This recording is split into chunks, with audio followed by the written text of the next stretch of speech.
Hello बच्चों, welcome to Sunil academy. आज हम करेंगे बेटा ट्रिग्नोमेट्री का क्वेश्चन नंबर 8 और ये क्वेश्चन इंपॉर्टेंट है, एग्जाम में पूछा जा सकता है। तो पहले क्वेश्चन को समझते हैं, कहता क्या है।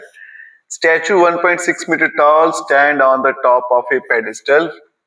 तो पहले ये समझिए पेडेस्टल क्या होता है बेटा। आपने देखा होगा कई चौक चौराहे पे मूर्तियां लगी होती हैं, स्टैचूज लगे होते हैं। वो कहाँ पे लगे होते हैं? पहले सीमेंट की सपोर्ट होती है हाइट पे, फिर उसके ऊपर स्टैचू खड़ा होता है। तो जो सीमेंट की सपोर्ट दिखती है ना आपको, उसी को पेडेस्टल बोला जाता है। तो इसकी अगर डायग्राम बनाऊं तो ये मेरा एक पेडेस्टल है, यहां तक कट लगा देता हूं ताकि पहचान रहे यहां तक पेडेस्टल है, इसके ऊपर आपका स्टैचू है, कुछ इस तरह से।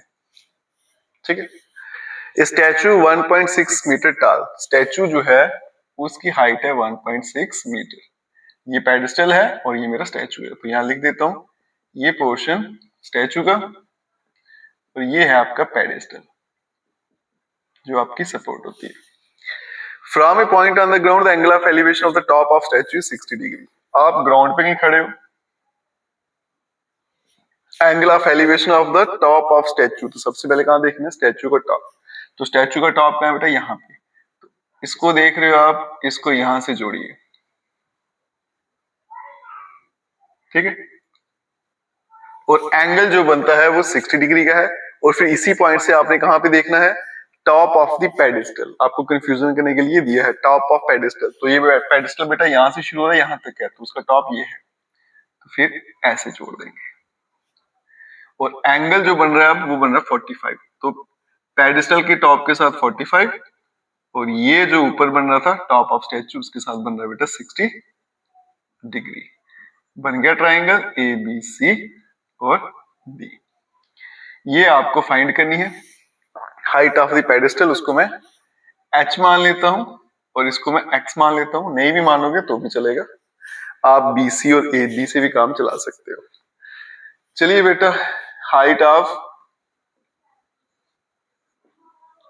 स्टैचू जो है जिसको मैंने क्या मान रखा है? CD कितना है? 1.6 मीटर। हाइट ऑफ पेडेस्टल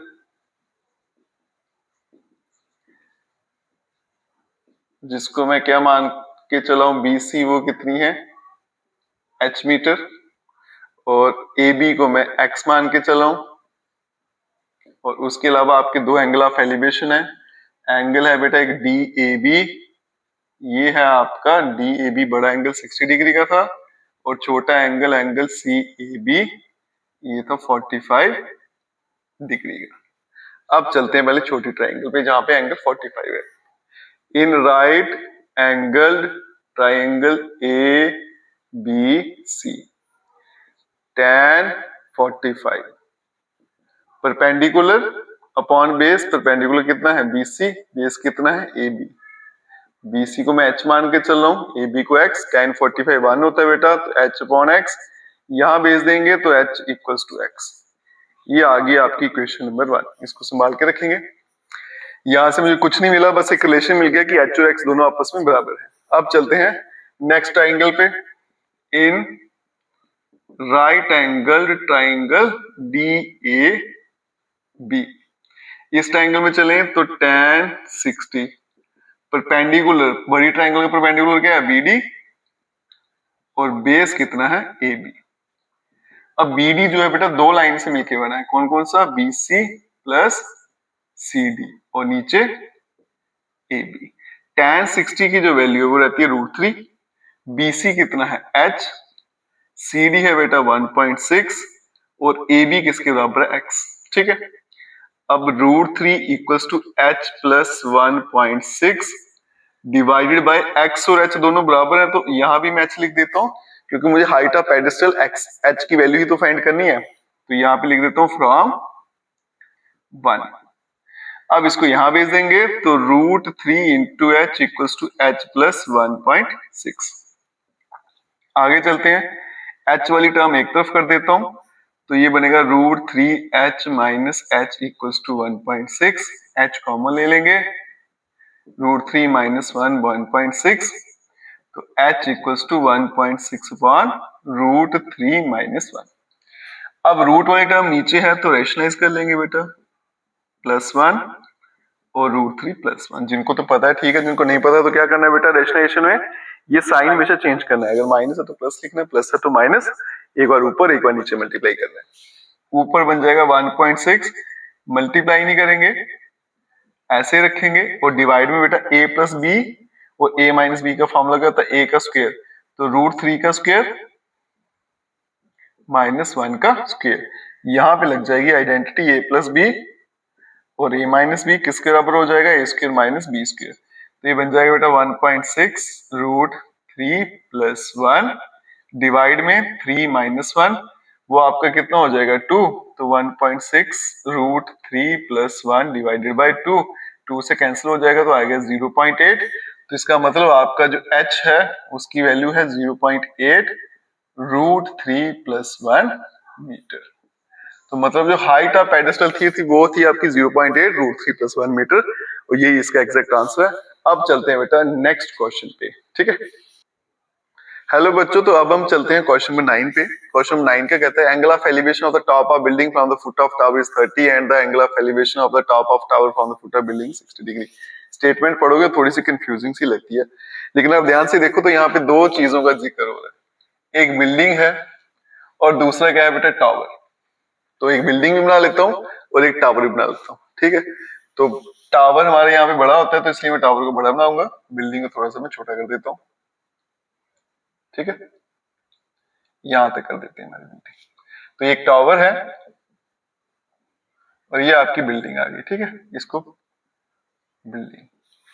अब कहते हैं angle of elevation of the top of the building from the foot of tower.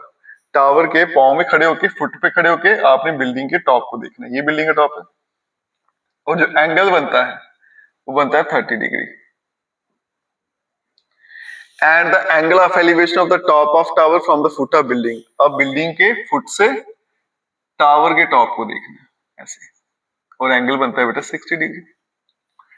If the tower is 50 metre high, tower की हाइट जो है वो 50 मीटर की है, तो हाइट ऑफ बिल्डिंग मुझे फाइंड करनी है, उसको मैं h मान लेता हूँ। ट्राइंगल्स के नाम दे लेते हैं ए बी सी और डी। तो लिख लेते हैं जो जो मुझे गिवन है बेटा। तो हाइट ऑफ टावर, जिसको मैंने क्या मान लिया है, सी डी, वो कितना है 50 मीटर। हाइट ऑफ बिल्डिंग, जिसको आपने ए बी मान लिया है, वो कितना है h मीटर का। उसके अलावा दो एंगल ऑफ एलिवेशन है मेरे पास, एंगल डी बी सी, ये है आपका 60 डिग्री का, और दूसरा एंगल है बेटा ए सी बी, ये है आपका 30 डिग्री का। अब पहले कौन सा ट्राइंगल है, देखो बेटा बड़ी ट्राइंगल में मुझे एक साइड गिवन है, दूसरी में तो कोई भी साइड गिवन नहीं है, तो जिसमें एक साइड गिवन है पहले वही लेते हैं। परपेंडिकुलर गिवन है, बेस निकाल लेते हैं। In right angle triangle D C B, इसमें tan 60, परपेंडिकुलर कितना है बेटा CD, और बेस कितना है BC। तो परपेंडिकुलर आ गया 50, बेस आ गया BC, tan 60 होता है बेटा √3 इक्वल्स टू 50 अपॉन BC। तो यहां से BC की वैल्यू क्रॉस मल्टीप्लाई कर दूंगा तो निकल जाएगी 50 अपॉन √3, इतनी मीटर BC आ गया। उसके बाद चलते हैं दूसरी ट्राइंगल पे। इन राइट एंगल ट्राइंगल BAC, यहां भी लगाते हैं बेटा tan 30, परपेंडिकुलर कौन सा एंगल ये है, तो परपेंडिकुलर उसके सामने आएगा कितना है h, और बेस कितना है BC। tan 30 होता है बेटा 1/√3, और यहाँ पे h अपॉन BC, और BC है 50/√3, ठीक है। तो मैं क्या करता हूँ, इसको यहाँ शिफ्ट कर देता हूँ, क्रॉस मल्टीप्लाई कर लेते हैं पहले। तो BC equals to √3 multiply h, और BC की वैल्यू इसको इक्वेशन 1 दे लेते हैं, वो है बेटा 50/√3, और यहाँ पे √3 और h ये कहां से आया, फ्रॉम फर्स्ट इक्वेशन, यहां से √3 भी यहाँ बेस देता हूं तो 50 इक्वल्स टू 3h हो जाएगा, क्योंकि √3 into √3 मिलकर क्या बनेगा 3। तो h इक्वल्स टू 50/3, अगर डिवाइड करूंगा तो 6:2/3 मीटर। फ्रैक्शन में लिखेंगे, पीछे भी आपको ऐसे आंसर दे रखा है बेटा, अगर 50 को डिवाइड करोगे 3 में तो 6 इस टू 2/3 मीटर आपका आंसर आता है मिक्स फ्रैक्शन में, और यही इस क्वेश्चन का राइट आंसर है, और यही थी आपकी हाइट ऑफ बिल्डिंग जो क्वेश्चन में पूछी गई थी। वीडियो अच्छी लगी हो खूब सारा शेयर करिएगा, और चैनल को लाइक सब्सक्राइब शेयर जरूर करें। Best of luck.